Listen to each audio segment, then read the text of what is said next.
Hi. ఫస్ట్గా మన కోసం సబ్స్క్రైబర్స్ అందరికీ హృదయపూర్వకమైన నమస్కారాలండి. ఎందుకు అంటే మీ దయ వల్ల మన ఛానల్కి 50,000 సబ్స్క్రైబర్స్ రీచ్ అయ్యారు. It is not an easy task. ఇప్పుడు సినిమా రివ్యూలు ఇవ్వటమో, వంటలు చేసి మిమ్మల్ని ఎంటర్టైన్ చేయటమో, కామెడీ చేయటమో, ఇటువంటివి ఏవైనా చేసి సబ్స్క్రైబర్స్ని సంపాదించగలుగుంటే I would have felt okay. కానీ సమాజానికి ఒక రైట్ పాత్వే చూపించే ప్రయత్నం చేస్తూ మన కోసం ముందరకు అడుగులు వేస్తూ వచ్చిన ఈ సందర్భంలో 2 సంవత్సరాలు ఎగ్జాక్ట్గా 50,000 సబ్స్క్రైబర్లు నేను రీచ్ అయ్యాను. ఇది కేవలం మీరిచ్చిన లవ్ అండ్ అఫెక్షన్, ఇంకా అంతకుమించి ఏదీ లేదు. చాలామంది డే 1 నుంచి నన్ను ఫాలో అవుతున్నారు. రీసెంట్గా నేను కొన్ని వీడియోస్లో మిమ్మల్ని సబ్స్క్రైబ్ చేసుకోమని అడిగిన ప్రతి ఒక్కరు చాలా ప్రేమతో నన్ను సబ్స్క్రైబ్ చేసుకున్నారు. ఇలాగే మీరు సబ్స్క్రైబ్ చేసుకొని మీ లవ్ అండ్ అఫెక్షన్ నా పట్ల చూపించండి. ఖచ్చితంగా రాష్ట్రానికి ఎంతో కొంత మేలు చేయడానికి, రాష్ట్రానికి మాత్రమే కాదండి, తెలుగు ప్రజలు ఎక్కడున్నా కూడా వాళ్లకు ఎంతో కొంత రైట్ గైడెన్స్ ఇవ్వడానికి మన కోసం ఛానల్ ఎఫర్ట్స్ పెడుతుంది. Right now we are very small community. నాది చాలా చిన్న కమ్యూనిటీ. అంటే హార్డ్లీ నేనే వీడియో తీసుకుంటాను, నేనే ఎడిటింగ్ చేస్తాను, నేనే మీ ముందరికి వస్తాను, నా పనులన్నీ చేస్తూనే మీ ముందరికి రావడానికి ఇష్టపడతాను. But I love doing this videos. నాకు చాలా ఇష్టంగా, చాలా ప్రేమతో చేస్తున్నాను. కాబట్టి ఇప్పుడు ఏంటంటే మీరు సబ్స్క్రైబ్ చేసుకున్న ప్రతిసారి నాకు మోటివేషన్. వీళ్ళందరూ నన్ను ఎక్స్పెక్ట్ చేస్తున్నారు, they want me to talk అని. ఖచ్చితంగా మీరు నన్ను సబ్స్క్రైబ్ చేసుకున్నంత కాలం, మీరు నా మీద ప్రేమ చూపించినంత కాలం నేను మీ ముందరికి వస్తానే ఉంటాను. ఈరోజు ఆంధ్రప్రదేశ్, తెలంగాణల గురించి, రాజకీయాల గురించి ఎంతోమంది ఎన్నో విశ్లేషణలు చేస్తున్నారు.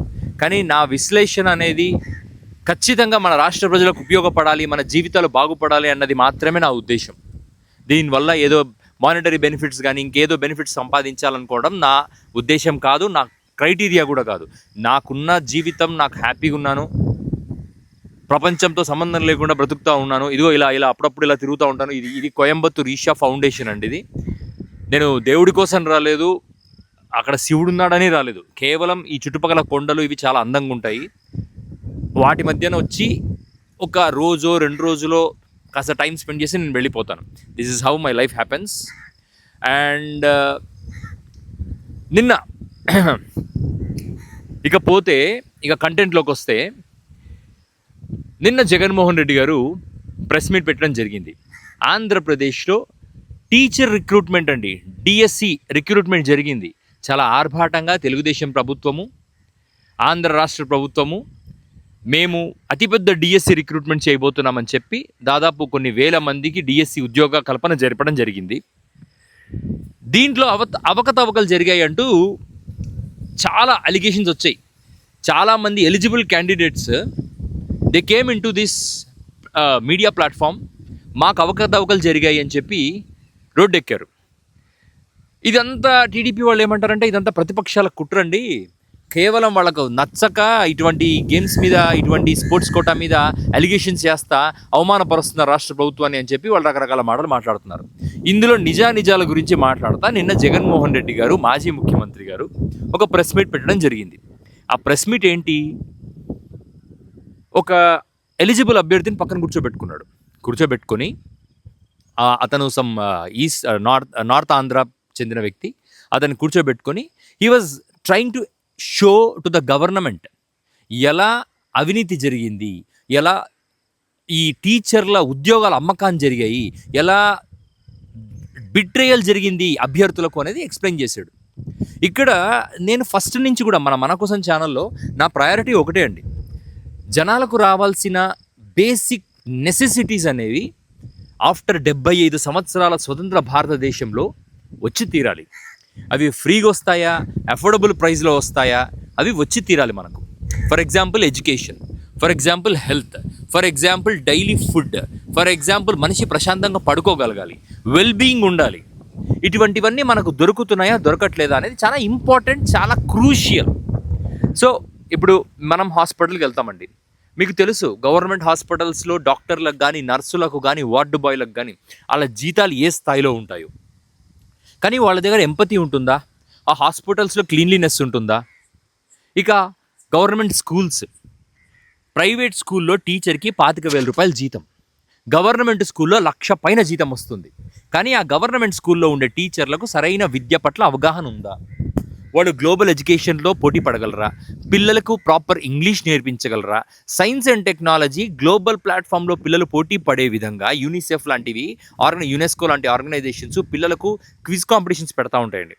అటువంటి వాటిల్లో గవర్నమెంట్ స్కూల్స్ నుంచి వస్తున్న పిల్లలు ఎంతమంది ఆ క్విజ్కి అటెండ్ అవుతున్నారు? ఎంతమంది నిజంగా ఫేస్ చేస్తున్నారు ప్రపంచాన్ని? ఎందుకు 1,50,000 జీతం తీసుకుంటున్న టీచర్లు చెప్తున్న పిల్లలకు చదువు రావట్లేదు? ఎందుకు 25,000 తీసుకుంటున్న టీచర్లు చెప్తున్న పిల్లలు ఐఐటీలలో, జేఈలలో, మీరు శ్రీ చైతన్య నారాయణ అడ్వర్టైజ్మెంట్లు చూస్తుంటారు 1 1 2 2 3 3 అని. ఎందుకు వాళ్ళు సంపాదిస్తున్నారు? ఎందుకు మన వాళ్ళు సంపాదించట్లేదు? అంటే కేవలం నిర్లక్ష్యం, irresponsibility on the part of teachers. ఈ రోజు వరకు స్వతంత్ర భారతదేశం మొత్తం తీసుకుంటే టీచర్ రిక్రూట్మెంట్ ఎలా ఉండేది అంటే, ఒక గవర్నమెంట్ పరీక్ష పెట్టేది, ఆ పరీక్షలో పాస్ అయ్యేవాళ్ళు, అది ఎలాగో అలా కష్టపడి టీచర్లు చదువుకొని పాస్ అయ్యి అక్కడ పోయి కూర్చునేవాళ్ళు. అమ్మయ్య గవర్నమెంట్ జాబ్ వచ్చింది, మా డబ్బులు మేము తింటున్నాము, హ్యాపీగా ఒక ఇల్లు కొనుక్కుంటారు, ఒక ఈఎంఐ తీసుకుంటారు, రిటైర్మెంట్ బెనిఫిట్స్లో డిఈఓతోనో మన చంద్రబాబు నాయుడు గారు ఉంటే ఆయన, ఇంకొకరు ఉంటే ఇంకో ఆయనతో ఒక మెమెంటో తీసుకొని ఇంట్లో తగిలించుకొని తీరిగ్గా కాలం చేసేస్తారు గవర్నమెంట్ టీచర్లు. కానీ గవర్నమెంట్ స్కూల్స్లో చదువుతున్న పిల్లలు ఏం చేస్తున్నారు? మీకు 1,50,000 జీతం ఇచ్చి ఈ దేశాన్ని నిర్మించండి అంటూ మేము మా దేశ విద్యా బాధ్యతను మీ చేతుల్లో పెడితే అన్కేపబుల్ టీచర్స్, బాధ్యతారహితంగా పిల్లలను పట్టించుకోకుండా ఈ దేశాన్ని భ్రష్టు పట్టించిన టీచర్ల వల్ల నష్టపోతున్న ఈ దేశాన్ని కాపాడాల్సిన బాధ్యత ఎవరిదండి? ప్రభుత్వాలది. ప్రభుత్వం ఎలా బాధ్యత వహించాలి అంటే, టీచర్స్ ఇప్పటిదాకా మొన్నటిదాకా చంద్రబాబు నాయుడు గారు ఏమన్నారు? గవర్నమెంట్ స్కూల్స్లో టీచర్లకే పాపం ఇంగ్లీష్ రాదు, ఎలా పిల్లలకు చెప్పి ఇబ్బంది పెడతారు వాళ్ళు ఇబ్బంది పడతా పిల్లలకు తప్పుడు ఇంగ్లీష్ నేర్పిస్తారు. ఇప్పుడు చంద్రబాబు నాయుడు గారికి ఒక అవకాశం వచ్చింది. ఈ దేశ నవనిర్మాణ సమాజాన్ని నిర్మించడానికి ఒక అవకాశం వచ్చింది. ఎలా? Teacher recruitment. ఎలా రిక్రూట్ చేయొచ్చు? రాబోయే తరాలకు ఇంగ్లీష్ నేర్పించే విధంగా గైడ్లైన్స్ మార్చి ఒక అద్భుతమైన టీచర్స్ని ఈ దేశ అంటే ఈ రాష్ట్ర పిల్లల కోసం చంద్రబాబు నాయుడు గారు రిక్రూట్ చేస్తారు అన్న ఆశతో నేనైతే నిలబడి ఉన్నాను. నేనైతే అదే ఆశతో ఉన్నానండి. అంటే నాకు రాజకీయాలు పక్కన పెడితే టీచర్ రిక్రూట్మెంట్ జరిగినప్పుడు ఒక రైట్ టీచర్ రిక్రూట్మెంట్ ఒక రైట్ జనరేషన్ తయారు చేస్తుంది అని నేను చాలా సంతోషంగా ఫీల్ అయ్యాను. డిఎస్సి రిక్రూట్మెంట్లో పిల్లలు మంచి మంచి అభివృద్ధి చూడబోతున్నారు ఆంధ్రప్రదేశ్లో. English education, great schools, great teachers. Private స్కూళ్ళల్లో చదివించాల్సిన పిల్లల్ని కూడా తీసుకెళ్ళి గవర్నమెంట్ బళ్ళల్లో వేసినప్పుడు ఆ గవర్నమెంట్ బళ్ళల్లో పిల్లలు బాగా చదువుకొని బాగుపడుతూ ఉంటే ఈ దేశం నిర్మించబడుతుంది అని ఒక సంతోషపడాలన్న ఒక ఆలోచన, ఉత్సాహం నాలో ఉండింది. కాకపోతే నేను జగన్మోహన్ రెడ్డి గారు ప్రెస్ మీట్ కండక్ట్ చేసిన తర్వాత I felt ashamed to be as a part of Andhra Pradesh. Government అంటే చంద్రబాబు నాయుడు, నారా లోకేష్, పవన్ కళ్యాణ్ గారండి. అక్కడ పైన కూర్చున్న ఐఏఎస్ ఆఫీసర్ల నుంచి కింద ఉన్న డిఈఓ, క్లరికల్ స్టాఫ్ దాకా మీకు కొంచెమన్నా ఈ దేశం పట్ల, ఈ రాష్ట్రం పట్ల బాధ్యత ఉండుంటే రిక్రూట్మెంట్ ప్రొసీజర్ ఇంత భయంకరంగా జరిగి ఉండేదా? నిన్న జగన్మోహన్ రెడ్డి గారి ప్రెస్ మీట్, బేసికలీ ఆయన ప్రెస్ మీట్ పెద్దగా వినను, ఎందుకంటే ఆయన చాలా లాంగ్ ప్రెస్ మీట్స్ తీసుకుంటారు. వాటిలో నేను క్రూషియల్ పాయింట్స్ మాత్రమే అనలైజ్ చేసుకుంటాను. కానీ ఎస్టర్డే ఐ ట్రైడ్ అండర్స్టాండింగ్. అంటే ఎందుకంటే ఇది ఎడ్యుకేషన్ సెక్టర్లో, ఈ దేశానికి అవసరమైన ఎడ్యుకేషన్ సెక్టర్లో జరిగిన స్కామ్ అని విన్నానండి. అసలు నేను ఆశ్చర్యపోయాను. ఏంటి ఇలా కూడా రిక్రూట్మెంట్ చేస్తారా? ఏంటి ఇలా కూడా మన పిల్లల భవిష్యత్తును రాజకీయ నాయకులు డిసైడ్ చేస్తారా? నిన్న కాక మొన్న విశాఖపట్నంలో 10 మంది కార్మికులు చనిపోతే నారా లోకేష్ గారు ఎంత బాధ్యతారహితంగా మాట్లాడి వెళ్ళిపోయారో మనం చూసాం. సరే, ఆ ట్రామాలో నేను ఇంకా ఉన్నానండి. I don't know why I'm in that trauma. ఆ ట్రామాలో ఇంకా ఉన్నాను. ఆ వ్యక్తి ఎవరైతే తన కుటుంబం గురించి మాట్లాడి చనిపోయాడో ఉన్నాడో నాకు తెలియదు. బతకాలని కోరుకుంటున్నాను. బతికినా కూడా సంతోషంగా బతకలేడు. That's how the pain he's suffering from. అటువంటి బాధల్లో ఉండగా మరుసటి రోజు నందమూరి బాలకృష్ణ నిన్న బర్త్డే చేసుకున్నాడండి. నాకు అర్థం కాక అడుగుతున్నాను, నువ్వెందుకు బర్త్డే చేసుకోవాలి? రాష్ట్రంలో నువ్వు బాధ్యునివి కాదా? నువ్వు గవర్నమెంట్ పార్ట్ అండ్ పార్సల్ కాదా? తెలుగు వాళ్ళ ఆత్మగౌరవం అని చెప్పబడిన నందమూరి తారక రామారావు గారి కొడుకు కాదా? విశాఖపట్నంలో జరిగిన ఆ దుర్ఘటనకు సాలిడారిటీగా మీ బర్త్డేని పోస్ట్ పోన్ చేసుకోలేరా? అంటే మన జాతి వాళ్ళు సెలబ్రేట్ చేసుకుంటూ ఉంటారులేండి. ప్రపంచంలో ఏం జరిగినా కూడా మీ అభిమాన జాతి సెలబ్రేట్ చేసుకుంటూ ఉంటుంది. మేమేం బాధపడం. కానీ మీరెందుకు సెలబ్రేట్ చేసుకున్నారు? నారా లోకేష్ ఎందుకు సెలబ్రేట్ చేసుకున్నారు? మీ నోట్లో కేక్ పెడతా నారా లోకేష్ ఫోటోలు దిగి ఎందుకు తన అఫీషియల్ ట్విట్టర్లో పోస్ట్ చేశాడు? అరే 10 మంది కుటుంబాలలో నిప్పుల కొలిమిలో జీవితాలు కాలిపోతే మరుసటి రోజు Nandamuri Balakrishna man of the masses, God of the masses అనుకుంటా అతని బర్త్డే సెలబ్రేట్ చేసుకుంటున్నారు. మామ అల్లుళ్ళు దాన్ని పోస్ట్ చేసుకొని నారా లోకేష్ గారు పాపం హృదయపూర్వక జన్మదిన శుభాకాంక్షలు తెలియజేశాడు. ఇక్కడ మీరు అనుకోవచ్చు, ఏంటి వీడు నారా లోకేష్ జన్మదిన శుభాకాంక్షలు పెడితే కూడా తప్పేనా అంటే తప్పే సార్. సందర్భం, నీవు ఉన్న పొజిషన్, నీకున్న బాధ్యత, వీటన్నిటి బేస్ మీద నువ్వు తప్పుడు మాటలు, తప్పుడు పోస్టులు చేయకూడదు. ఒక మనిషి చచ్చిపోయినప్పుడు యువతల మనిషికి బర్త్డే శుభాకాంక్షలు చెప్పాల్సిన అవసరం లేదు. అంటే సమాజంలో రాజకీయ నాయకులకు ఉండాల్సిన బాధ్యత అండి ఇది. నాకు లేకపోతే ఎవడు పట్టించుకోడు, ఎందుకంటే నేను సమాజాన్ని అసలు ప్రభావితం చేయట్లేదు. కానీ నారా లోకేష్ ప్రభావితం చేస్తున్నాడు అని ఒక పార్టీ నమ్ముతుంది, ప్రభుత్వంలో కొంతమంది నమ్ముతున్నారు. కాబట్టి ఆయన బాధ్యతారహితంగా ఇలాంటి పనులు చేయకూడదు. ఆ రోజు విశాఖపట్నం స్టీల్ ప్లాంట్లో తగలబడిపోయిన రోజు కూడా the way he posted the photos మీరు చూడండి. Cinematic walking styles. మీరు బాధితులతో మాట్లాడుతున్నప్పుడు బాధితుడి ఫోటో కదండి మనం చూడాల్సింది. నారా లోకేష్ ఫోటో ఎందుకండి? నారా లోకేష్ నడుస్తున్న ఫోటో, నారా లోకేష్ క్యాప్ పెట్టుకుని ఇలా చూస్తున్న ఫోటో. ఆయన మీరు గమనించారు లేదా ఈ మధ్య ఆయన లుక్స్ కూడా ఎన్టీ రామారావులా కనపడాలని కళ్ళు ఇలా పెట్టడము. ఈ టీడీపీ ఐటీడీపీ ఉంటుందండి ఒకటి, వీళ్ళ ఐటీ ప్లాట్ఫామ్లో ఉండే ఐటీడీపీ అని ఒకటి ఉంటుంది. వీళ్ళేనండి వాళ్ళని నాశనం చేస్తున్నారు.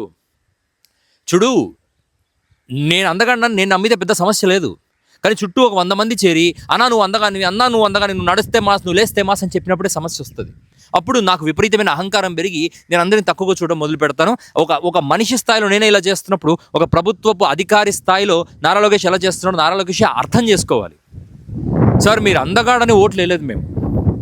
మీరు నారా చంద్రబాబు నాయుడు కొడుకుగా బలవంతంగా పుష్ చేయబడితే ఓట్లు వేశారు ప్రజలు, నమ్మి ఓట్లు వేశారు. ఆ బాధ్యత మీకు తెలుసో లేదో నాకు తెలియదు. కానీ Nara Lokesh is becoming arrogant and indisciplined and very very అగ్రెసివ్గా పోవటం అనేది. అగ్రెసివ్నెస్ అంటే ఏంటో ఆయనకు అర్థం కావట్లేదు. అగ్రెసివ్నెస్ అంటే బలంగా పోయి ఒకటి కొట్టడం కాదు. అగ్రెసివ్నెస్ అంటే బలంగా తను నమ్మిన సిద్ధాంతాల కోసం నిలబడి అది ఎంత స్థిమితంగా, ఎంత స్థిరంగా సాధించుకుంటున్నాం అనేది అగ్రెసివ్నెస్. ఆ విషయం నారా లోకేష్కి తెలియదు. And coming to the point, sorry నేను టాపిక్ మధ్యలో డైవర్ట్ అయ్యాను. కొంతమంది నా కామెంట్స్ అది కూడా చూస్తున్నారు, నువ్వు ఎక్కడెక్కడికి వెళ్తున్నావు అని. నేను ఎక్కడికి వెళ్ళట్లేదండి, నేను కమింగ్ బ్యాక్. నా పాయింట్ ఏంటంటే I want to explain to the people.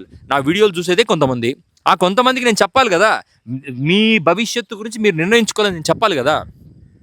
ఇక coming back to the schools, ఒక టీచర్ని, ఒక దిక్కుమాల వెధవని స్పోర్ట్స్ కోటాలో పరీక్షలు రాయకుండా టీచర్గా సెలెక్ట్ చేస్తే వాడు నవనిర్మాణ భారతదేశాన్ని ఎలా నిర్మిస్తాడు? భవిష్యత్తులో పిల్లలకు విద్య ఎలా చెప్తాడు? ఈ విషయం తెలుసా తెలీదా? ప్రభుత్వానికి తెలుసా తెలీదా? మీరు ఏ విధంగా స్పోర్ట్స్ కోటాలో రిక్రూట్మెంట్ చేస్తారు? That without exam. ఈ వీడియో చూస్తున్న వాళ్ళకి నేను అనుభవించానండి.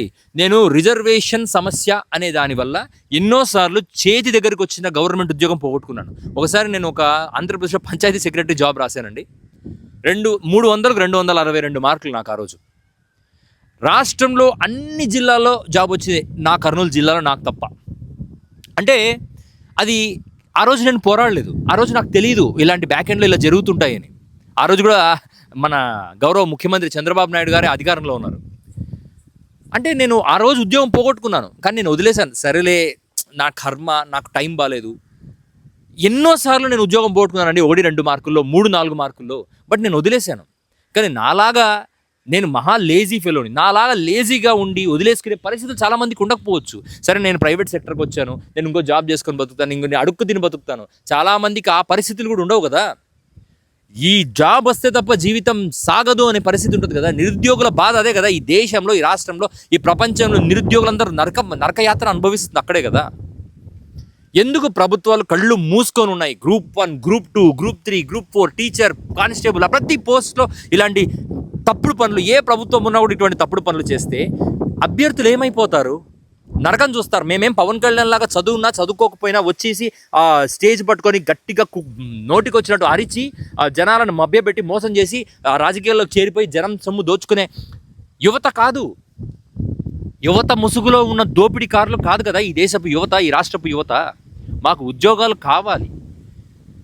ప్రభుత్వాలు ఒకటి నిర్ణయించుకోవాలి, ప్రభుత్వాలలో ఉండే పెద్దలు ఒకటి నిర్ణయించుకోవాలి. అరే ఎక్కడ అవినీతి జరిగినా విద్య, వైద్యం, బ్రతుకు, ఆహారంలో అవినీతి జరగకూడదు. ఎందుకంటే ఇవి లేకపోతే రోడ్డు మీదకి వచ్చేస్తారు ప్రజలు. నిన్న జగన్మోహన్ రెడ్డి గారు ఇంకొక మాట అన్నారండి, what is cockroach, cockroach Janata party మీద మీ ఒపీనియన్ చెప్పు అన్నప్పుడు ఐ ఫెల్ట్ సో హ్యాపీ. కడుపు కాలిన ప్రతి ఒక్కడు కాక్రోచే అండి. నిరాశ నిస్పృహతో ఉండే ప్రతి ఒక్కడు కాక్రోజేనండి. వ్యవస్థల మీద సహనం కోల్పోయిన ప్రతి ఒక్కడు కాక్రోజే. తెలుసుకోవాలి వ్యవస్థలు, ఈ విషయాన్ని తెలుసుకోవాలి. You can't just ignore us, you can't just take light of us. ఎవడో జంజీ వాడు కాక్రోచ్, అదిగో మిలీనియల్ వాడు కాక్రోచ్ కాదు. ప్రతి ఒక్కడు కాక్రోజే. సమస్య వచ్చి సమస్య తీరని ప్రతి ఒక్కడు కాక్రోజే. ఈ ప్రభుత్వ ఉద్యోగాలను నమ్ముకొని నా జీవితం ఎంత నష్టపోయిందో నాకు తెలుసు, నేను ఎంత కోల్పోయానో నాకు తెలుసు. అలా ఎంతోమంది తమ జీవితాలు, మీరు ఒకసారి హైదరాబాద్లో అశోక్ నగర్ అని ఒక ప్రాంతం ఉంటుందండి, అక్కడ సివిల్స్ కోచింగ్, గ్రూప్స్ కోచింగ్ ఇస్తారు. అక్కడ పోయి చూడండి, 30 ఏళ్ళు వచ్చినా 40 ఏళ్ళు వచ్చినా అట్లే చదువుకుంటూ ఉంటారు.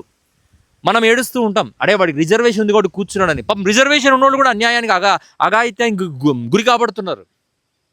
రాష్ట్రంలో చాలా దారుణమైన పరిస్థితులు, ఈ రాష్ట్రంలోనే కాదని చాలా స్టేట్ పబ్లిక్ సర్వీస్ కమిషన్స్లో ఇటువంటి డ్యామేజెస్ జరుగుతున్నాయి. ఎడ్యుకేషనల్ సెక్టర్, క్లరికల్ నుంచి పైన వరకు ప్రతి ఒక్కడు ఎవడో ఒకడు ఎమ్మెల్యే వస్తాడు, మా వాడికి చేర్పించండి అని చెప్పి వాడిని ఏదో కోటాలో తూర్పిస్తారు. ఇక్కడ ఎలిజిబుల్ పర్సన్ మధ్యలో వెళ్ళిపోతాడు. ఇదే జరిగింది ఈసారి డిఎస్సిలో కూడా.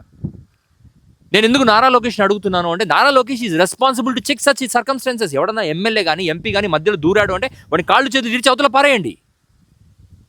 మీరు రెడ్ బుక్ అవలంబించాల్సింది ఇటువంటి ఎమ్మెల్యేల మీద, ఇటువంటి ఎంపీల మీద. ఎవడైతే సిఫార్సులు తీసుకొని వస్తాడో అటువంటి వాళ్ళ మీద కదా మీరు రెడ్ బుక్ అవలంబించాల్సింది, మా మీద కాదు కదా, ప్రశ్నించేవాడి మీదనో మరొకరి మీదనో కాదు కదా. ఎప్పుడైతే ఈ దేశంలో రాజకీయ నాయకులు తమ రాజకీయ స్వార్థాలను కాస్త పక్కన పెడతారో అప్పుడే నిరుద్యోగులకు న్యాయం జరుగుతుంది. నిరుద్యోగులకు న్యాయం జరగకపోతే ఆ నిరుద్యోగులు ఏమైపోతారు? యాంటీ సోషల్ ఎలిమెంట్స్ అవుతారు. యాంటీ సోషల్ ఎలిమెంట్స్ అయినప్పుడు వాళ్ళు తప్పులు చేస్తారు. ఒకడు తప్పులు చేస్తాడు, ఒకడు ప్రశ్నిస్తూ రోడ్డు మీదకి వస్తాడు, ఒకడు నాలాగా యూట్యూబ్లో మాట్లాడుతూ ఉంటాడు. నేను యూట్యూబ్లో మాట్లాడుతున్నాను ఎందుకు? నా కడుపు కాలింది. నేను సోషల్ మీడియాకి వచ్చి ఎందుకు మాట్లాడుతున్నాను? నేను ఈ రాష్ట్రంలో నేను సాధించాలనుకున్నది ఏది సాధించలేకపోయాను. కనీసం నా లాంటి ఎవడో ఒకటి సాధించలేని వాడికి నేను చేయి పట్టుకొని నిలబడాలనుకున్నాను. అన్ని రంగాలలో, ముఖ్యంగా విద్యా, వైద్యం. లక్షలు జీతాలు తీసుకొని ప్రభుత్వానికి అన్యాయం చేస్తున్న ప్రభుత్వ ఉద్యోగులు ఎంత ద్రోహం చేస్తున్నారో ఈ దేశానికి, అటువంటి వాళ్ళను వ్యవస్థల్లోకి తీసుకొస్తున్న ప్రభుత్వాలు కూడా అంతే ద్రోహం చేస్తున్నాయి. ఇక పాలకులారా, దయచేసి మీరు మారండి. ఈ దుర్మార్గమైన దుశ్చర్యల్ని ఆపండి. We need